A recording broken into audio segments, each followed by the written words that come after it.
already. Beckham. In towards Schmeichel. It's come for Dwight York. Cleared. Giggs with a shot. Sheringham! Name on the trophy. Into Sheringham. And Solskjaer has done it!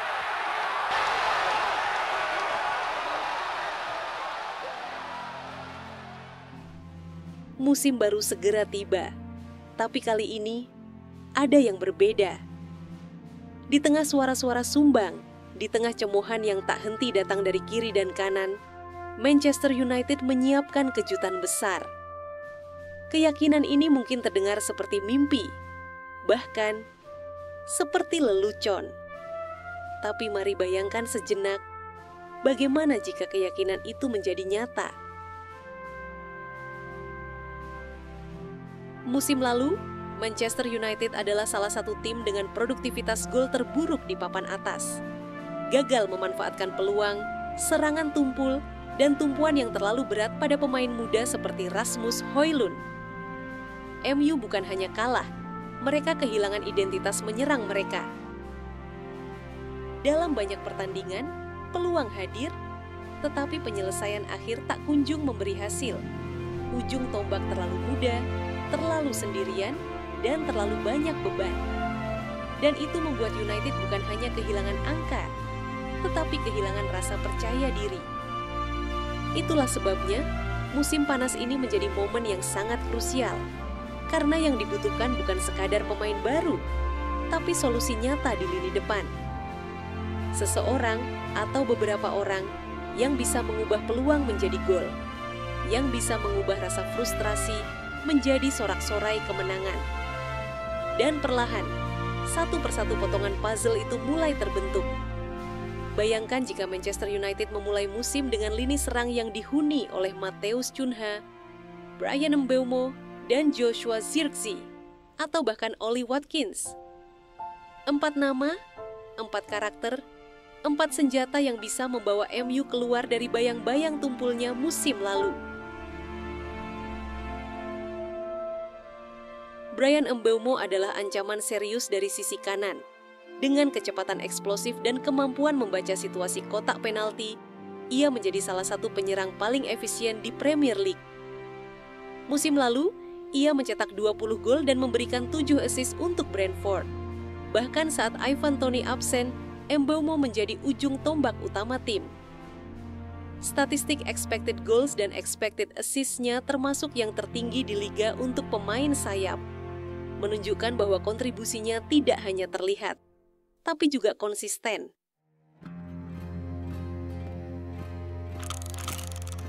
Cunha adalah pekerja keras, lincah, agresif, dan sangat cair dalam pergerakan.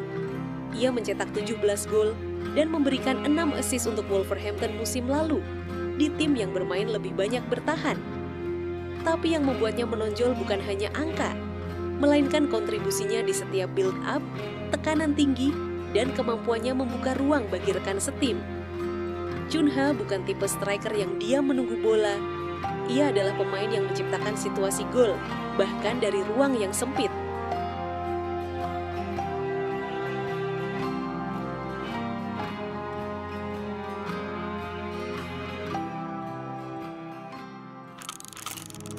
Dan jika rumor itu menjadi kenyataan, Ollie Watkins bisa menjadi bagian terakhir dari formasi menakutkan ini. Musim lalu ia mencetak 16 gol dan menyumbang 8 assist untuk Aston Villa. Angka luar biasa yang membuatnya menjadi salah satu penyerang Inggris paling produktif. Watkins tidak hanya mencetak gol, tapi tahu kapan harus menarik bek, membuka ruang, dan melepaskan umpan silang atau back pass ke second line. Ia adalah striker komplit, cepat, kuat, dan cerdas dalam membaca situasi kotak penalti. Dengan statistik seperti itu, Mbeumo dengan 20 gol dan 7 assist, Cunha 15 gol dan 6 assist, serta Watkins 16 gol dan 8 assist. Ketiga pemain ini adalah penyerang produktif dengan gaya berbeda. Mbeumo agresif dan rajin menciptakan peluang. Cunha multifungsi dengan dribble, tembakan luar kotak, dan keterlibatan tinggi bagi tim. Watkins adalah predator kotak penalti modern yang cerdas dalam membuat ruang dan efisien dalam penyelesaian. Jika trio ini atau sebagian besar dari mereka bersatu dalam satu lini serang MU dengan dukungan Bruno Fernandes dan filosofi Amorim, bisa menjadi kombo yang sulit dihentikan di Premier League. Musim lalu, posisi penjaga gawang menjadi titik krusial dan penuh pertanyaan. Andre Onana datang dengan ekspektasi tinggi sebagai kiper modern, piawai membangun serangan dari belakang. Namun kenyataannya, justru banyak momen yang berakhir menjadi lelucon. Salah posisi, kesalahan yang terjadi di laga-laga penting, semua itu menggerus kepercayaan lini belakang. Fans mulai ragu, dan tim mulai goyah. Manchester United butuh sosok yang tak hanya tangguh secara teknis, tetapi juga kuat secara mental, dan jawaban itu datang dari Amerika Selatan. Siapa lagi kalau bukan Emiliano Martinez? Bukan sekadar penjaga gawang, ia adalah simbol mentalitas juara. Kiper utama timnas Argentina saat menjuarai Piala Dunia 2022 dengan momen heroik dalam adu penalti yang akan dikenang sepanjang sejarah. Bukan hanya menyelamatkan tendangan penentu, tapi juga mengangkat kepercayaan seluruh tim, mengubah ketakutan menjadi keberanian. Emi mencatatkan rata-rata penyelamatan di atas 74% untuk Aston Villa di Premier League. Dengan penyelamatan penalti terbanyak di Liga, mewakili kehadiran yang dominan di bawah Mistar. Lebih dari sekadar statistik, Martinez membawa rasa aman. Ia bukan kiper yang hanya menunggu tembakan, tapi kiper yang bisa membaca ancaman sebelum terjadi.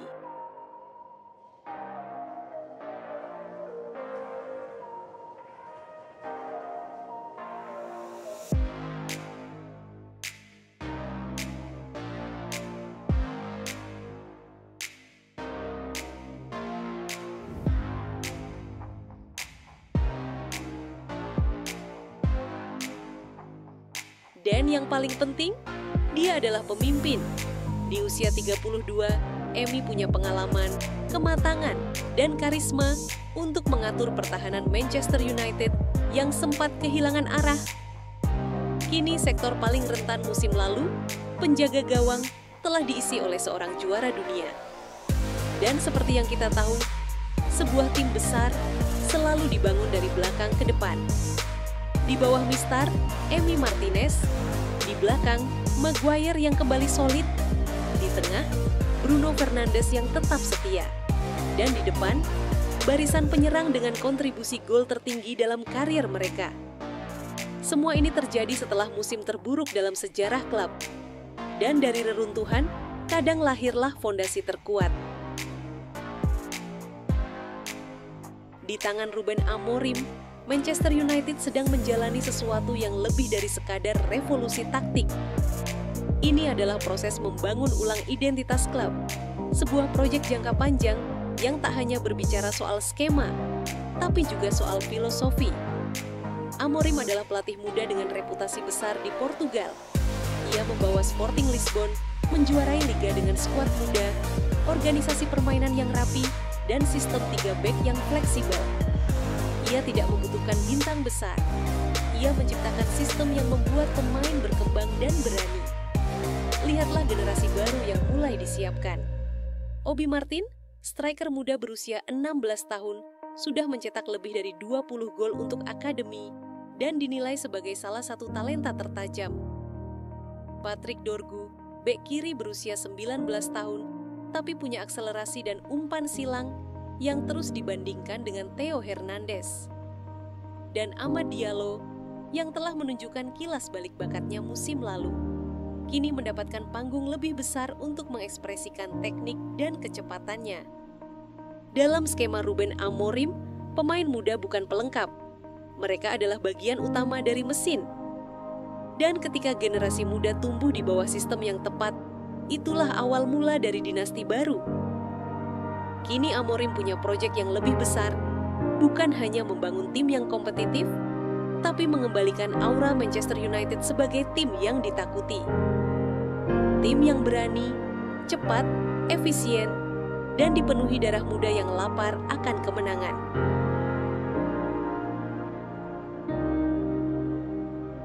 Tapi proyek sebesar ini tak mungkin berjalan tanpa keputusan besar. Dan terkadang, keputusan besar berarti mengucapkan selamat tinggal. Ruben Amorim mengejutkan banyak pihak saat mengambil langkah berani, melepaskan 4 nama besar sekaligus dari skuad utama, Marcus Rashford, Jadon Sancho, Alejandro Garnacho, dan Anthony. Bagi banyak orang, ini adalah kehilangan besar. Bagi sebagian lainnya, ini adalah kelegaan. Kini dengan pemain-pemain muda yang haus pembuktian, sistem yang modern dan solid, serta keberanian untuk mengambil keputusan sulit, Manchester United bergerak menuju sesuatu yang berbeda. Bukan sekadar bangkit, tapi membangun ulang dirinya dari akar paling dalam dan menjadi penantang gelar paling serius di musim yang akan datang. Terima kasih sudah menonton. Kalau kamu percaya Manchester United akan jadi penantang serius musim ini, tulis pendapatmu di kolom komentar. Jangan lupa like, share, dan subscribe, biar kamu nggak ketinggalan update menarik lainnya seputar dunia sepak bola. Sampai jumpa di video berikutnya.